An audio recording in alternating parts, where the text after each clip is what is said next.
గారిని మాట్లాడవలసిందిగా రిక్వెస్ట్ చేస్తున్నాము. త్వరలోనే ఎన్టీఆర్ గారి కాంబినేషన్ లో సినిమా రాబోతుంది. వెయిటింగ్.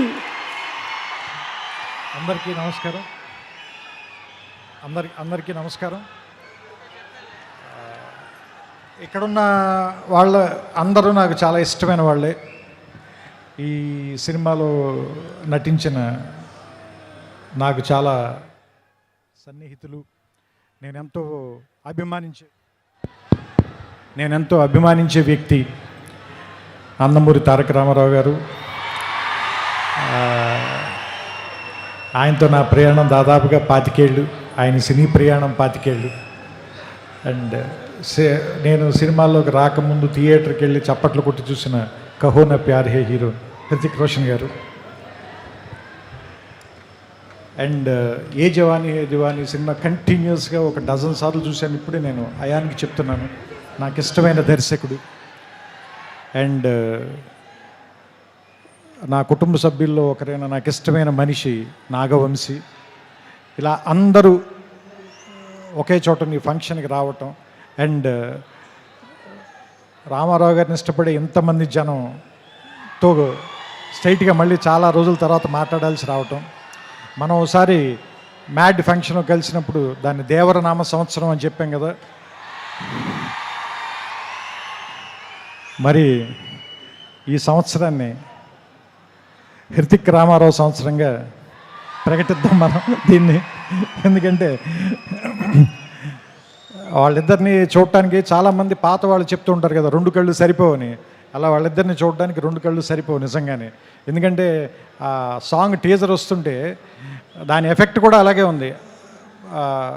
బ్లాక్అవుట్ అయ్యి మళ్ళీ వస్తుంది విజువల్. సో ఇద్దరిని చూడటానికి వాళ్ళు మెరుపు తీగల్లా కదులుతున్నారు అంటారు కదా, ఇద్దరిని చూడటానికి 2 కళ్ళు సరిపోవట్లేదు. సో దిల్ రాజు గారు చెప్పినట్టు మనం 72 గంటల తర్వాత థియేటర్లో దాన్ని పూర్తిగా ఎంజాయ్ చేద్దాం. నాకు అయాన్ గారు ఇందాక చెప్పిన దాంట్లో నాకు అర్థమైంది ఏంటంటే, సామాన్యంగా ఈ సినిమాని మీరు ఫైట్లు లేదంటే మామూలుగా ఒకళ్ళనొకళ్ళు కాల్చుకోవటాలు ఇలాంటి ఒక యాక్షన్ సినిమాగా మాత్రమే చూడడానికి ప్రయత్నిస్తామో దాన్ని మించిన ఒక సర్ప్రైజ్ అయితే ఉంది ఈ సినిమాలో. ఎందుకంటే అలాంటి సినిమాకి అయితే మనం ఎన్టీఆర్ గారి దాకా రావాలి, ఆయన కాదు కదా. ఎందుకంటే ఆయనకున్న పేరే ఎలాంటి ఎమోషన్ అయినా పలికిస్తాడు కదా. సో అలాంటి మనం బంగారం చేతిలో పెట్టుకున్న తర్వాత దాన్ని నగ చేయించుకోవాలనుకుంటాం కానీ బీరువాలు పెట్టి తాళమేం కదా. సో సో సో సిల్వర్ స్క్రీన్కి ఇవన్నీ తెచ్చేవాడు కాబట్టి అలాంటి వాడిని పెట్టుకున్నప్పుడు ఎలా వాడాలో తెలిసిన వాడే, పనివాడే, మావాడు, మా గట్టివాడే అనిపించింది నాకు. సో ఇది ఏమో యుద్ధం అని చెప్తున్నారు, సినిమా పేరు వార్ అన్నారు. వాళ్ళిద్దరేమో చాలా మంచి స్నేహితుల్లో ఇందాక నుంచి కౌలించుకుని వచ్చారు, కలిసి మాట్లాడుకుంటున్నారు. చూద్దాం. ఇందాక సుమగారు అడిగారు కదా ఎవరు చెడ్డవాళ్ళు ఎవరు మంచివాళ్ళు అని. చూస్తుంటే సినిమాలో క్యారెక్టర్లో హృతిక్కి సంబంధించినంత వరకు తారక్ చెడ్డవాడు, తారక్కి సంబంధించినంత వరకు హృతిక్ చెడ్డవాడు. కానీ వాళ్ళిద్దరు మాత్రం చాలా మంచిగా చేస్తారు అనిపిస్తుంది ఈ సినిమాలో.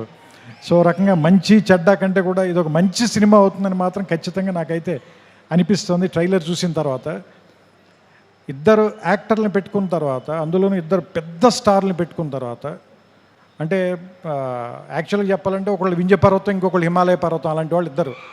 అలాంటి వాళ్ళిద్దరిని ఒకే చోట కూర్చోబెట్టి వాళ్ళతో సినిమా తీయాలి అంటే నిజంగా అయాన్కి హ్యాట్స్ ఆఫ్ చెప్పాలి. ఇలాంటి ఇద్దరిని బ్యాలెన్స్ చేయటం అంత ఈజీ కాదు. ట్రైలర్ చూస్తేనే అర్థమైపోతుంది మనకి. అంతే చెప్తున్నా కదా, అన్నం అంతా తినక్కర్లేదు, మెతుకు చూస్తే చాలు అంటారు కదా. ట్రైలర్ చూస్తే తెలిసిపోతుంది మనకి. 2 నిమిషాలు చాలు, 2 గంటలు ఎలా ఉంటుందో మనకు అర్థమవుతుంది, రాబోయే 2 గంటలు ఎలా ఉంటాయనేది. సో వినాయక చవితికి, ఎందుకంటే మహారాష్ట్రలో కూడా గణేష్ బప్పని చాలా ప్రేమిస్తారు కాబట్టి ఈ వినాయక చవితికి వార్ 2 మంచి ఏమంటారు దాన్ని, పండగని కొద్దిగా ముందే 21 కంటే వారం రోజుల ముందే తీసుకొచ్చి వినాయక చవితికి మరింత శోభ తెస్తుందని, ఈసారి పండల్స్ నిండా, గణేష్ పండల నిండా ఈ వార్ 2 పాటే మోగుతూ ఉంటుందని నాకు ఆల్రెడీ భవిష్యత్తు తెలుస్తుంది. మీ అందరూ కూడా దాన్ని చూస్తారు, వింటారు, ఆనందిస్తారు. మీ చప్పట్లతో, మీ ఈలలతో, మీ కేరింతలతో సెప్టెంబర్ 14న అయాన్ దాదాపు 3 సంవత్సరాలుగా పడిన కష్టం మొత్తం మర్చిపోవాలని, అతనికి ఎంతో ఆనందం రావాలని, వైఆర్ఎఫ్ వాళ్ళకి ఎలాగో డబ్బులు బోల్డ్ అని వస్తాయి కాబట్టి వాళ్ళ గురించి నేను మాట్లాడట్లేదు. మా వంశీ కూడా బోల్డ్ అని డబ్బులు రావాలని మనస్ఫూర్తిగా కోరుకుంటూ, అన్నిటికంటే ముఖ్యంగా మీ అందరికీ ఎక్కువ ఆనందాన్ని ఇవ్వాలి ఈ సినిమా. అది మీకు ఇష్టమైనటువంటి తారక్ని దాదాపు దేవర తర్వాత ఇప్పటిదాకా చూడకుండా వెయిట్ చేస్తున్నారు. So finally the waiting is over. August 14th, let's meet in the theatres and watch the two titans of Indian cinema, Hrithik Roshan garu, Nandamuri Tarak Ramarao garu. We welcome you, sir, to Telugu film industry. Thank you.